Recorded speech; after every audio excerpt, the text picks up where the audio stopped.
All right, so are you ready to break down All-Star Saturday? Oh, yeah, I'm ready. Let's do it. Because I am. I'm ready to go deep on this one. Deep dive time. I mean, from Chris Paul trying to hack the skills challenge Yeah. to LiAngelo Ball's, musical debut, this year was wild. It was something else. I mean, even for an exhibition event, right? Like, you still see these flashes of, pure competition come out. Oh, yeah. And then, of course, you have the athleticism, just straight-up gravity-defying dunk. Oh, absolutely. So to help us break it all down, I've got the All-Star Saturday guru themselves riding shotgun with me today. Let's get into it. So let's just jump right into it. Start with the skills challenge, which, usually it's a lot of passing and dribbling and shooting. Right. But this year, CP3 said, nope, I'm going to change things up. Yeah, CP3 and Victor Wembanyama on Team San Antonio, they tried to pull a fast one on everybody. They did. Basically, they realized that the rules as written didn't penalize you for missing shots in this timed event. Interesting. So what does CP3 do? Mr. Basketball IQ himself chucking up shots, not even just trying to get through the course as quick as possible. Classic CP3. I mean, that's just CP3 thinking outside the box always. The rules incentivize missing, so he was like, all right, let's do it. Of course they got disqualified. Well, yeah. But the best part is CP3 was arguing with the refs even after being DQ'd. He was. I mean, this guy, his competitive fire, it burns eternally. Oh, yeah. Even in a goofy event like the skills challenge. And to top it all off, right, you have an NBA official literally body blocking a sideline reporter. Yes. Who's trying to interview CP3 and Wembanyama after this whole debacle. It was like a scene straight out of a comedy show. You know what I mean? Just a total left turn, unexpected, completely changed the tone of what was supposed to be a pretty, by the books event. Yeah, for sure. All right, so skills challenge was a mess. Yeah. How about the three-point contest? Tyler Herro took the crown. He did. 24 points, which I gotta say felt a little underwhelming compared to some of the high-scoring battles we've seen in the past. Yeah, I mean, the scores were definitely down this year. I think some people were saying it kind of lacked that same excitement. It's hard to top, Steph Curry dropping 31 points, setting a record back in 21. True. Although Buddy Hield tried his best to give Steph a run for his money. Tied that record in the first round, but then completely choked in the final. Buddy Hield Talk about the Buddy Hield experience, am I right? Oh, yeah, absolutely. 1 minute he's on fire, draining threes like it's nothing. Next minute can't hit the broadside of a barn. Exactly. And the crowd at this point, let's just say they were ready for something to get them hyped. Oh, for sure. Oh, boy, did they get it. But first, we got to talk about LiAngelo Ball's musical performance. Oh, yeah. Still trying to figure out what exactly that was. Memorable is probably the best way to describe it. Memorable. The crowd was silent. You could feel the secondhand embarrassment through the screen. Oh, it was bad. It was so bad. It was rough. Poor LiAngelo was out of breath 2 lines in. And the online reactions, brutal, man. Absolutely brutal. Oh, yeah, the internet was ruthless. Someone said it was the reason LaMelo doesn't come home for Christmas. Oof. It's rough out there, man. The internet is a savage place sometimes. But you know what? Got to give him props for getting up there and doing his thing in front of that huge crowd. Not everybody has the guts to do that, even if it doesn't exactly go as planned. It's true. Not everybody can take that stage. Yeah, for sure. All right, enough about that. Let's talk about the main event. The reason everybody tuned in. The dunk contest. And let me tell you, this year was the Mclung show. The Mclung show, he dominated the competition. I mean, perfect scores, almost all his dunks. I mean, just an incredible display of athleticism and creativity. He came out swinging from the very first dunk. I'm talking about not some simple windmill or a 360, no. This man decided to jump over an entire Kia for his opening act. What? Not just the hood like Blake Griffin did back in the day. We're talking clearing the whole damn car. Stop. It was insane. The crowd went absolutely ballistic. They did. It was electric. It was one of those moments where you had to be there to truly experience it. You really did. So he clears the car, catches the ball, throws down this nasty reverse dunk, all in one motion, like it was nothing. Made it look effortless. I know. Which is crazy considering the degree of difficulty. Oh, yeah. With that dunk. And the judges, 50s across the board, no hesitation. Had to. It was the perfect start to what was a truly historic night. It was a statement dunk, I think, that let everybody know that Mclung was not here to play around. No, he wasn't. He was here to win.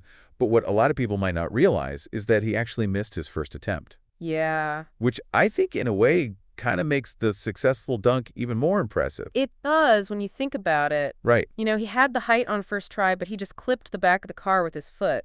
Couldn't quite control the ball for the dunk. I think that miss just added to the tension, the drama. Yeah, sure. Crowds on the edge of their seats wondering, can he pull it off on the second try?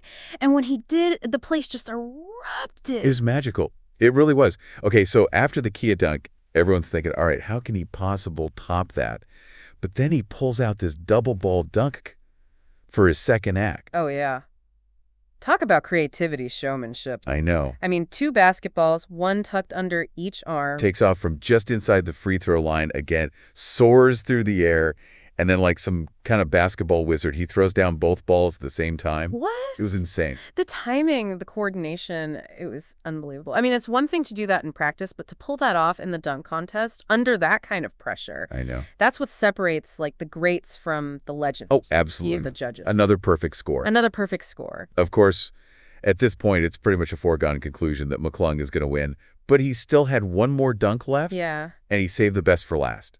Oh, yeah. His final dunk, icing on the cake, a dunk that showcased his creativity, his hops, his sheer audacity. Takes off from just outside the restricted area, jumps towards the basket, and then, get this, he reaches up and touches the ball to the rim before throwing it down. Stop it. It was like watching a video game come to life. It was a moment of pure basketball magic. It was. And it solidified McClung's place in dunk contest history. For sure. Crowd went bonkers. Of course. Judges gave him another perfect score, and McClung was crowned the 2025 dunk contest champion. Well-deserved victory for a player who I think redefined what's possible in the dunk contest. Absolutely. But it begs the question, where do we go from here? Has McClung reached peak dunk? It's a good question. It's a really good question. I mean, he's pushed the boundaries of what we thought was possible, achieved the three-peat, a feat once thought impossible. So what's next? Yeah, I mean, part of what made his win so captivating was that he was this relative unknown, this G League player who came out of nowhere and blew everybody's minds. Yeah, that underdog story, man, it resonates with fans. You know what I mean? It does. It really does. It adds this whole other layer of intrigue to the contest. So how do we keep that momentum going? How do we avoid the dunk contest becoming stale and predictable? Maybe it's about shifting the focus a little bit. Instead of just trying to top the previous year's dunks, we need to emphasize, like, creativity innovation. Yeah, like instead of just bigger and crazier, how about we challenge these guys to come up with dunks that are like technically impressive, or tell a story, or pay homage to basketball history. Bring back the artistry, the finesse, Yes. The little details that make a dunk truly memorable. Oh, for sure. And for the love of the game, let's get some more NBA superstars involved. Yes. Okay, I'm talking about the big names, the household names, the guys who can bring the hype and the excitement. Let's go. Imagine if we had like a Ja Morant out there throwing down some of his insane acrobatic dunks. Oh, goodness. Or Zion Williamson defying gravity with his sheer power. The possibilities are endless. It'd be like the Avengers assembling for a dunk contest. A clash of the titans. Oh, it would be incredible. It would be electric. You know what I mean? Like, it would just bring a whole new level of energy and anticipation to the event. Absolutely. So here's our call to action, NBA. We need to see the stars come out and play.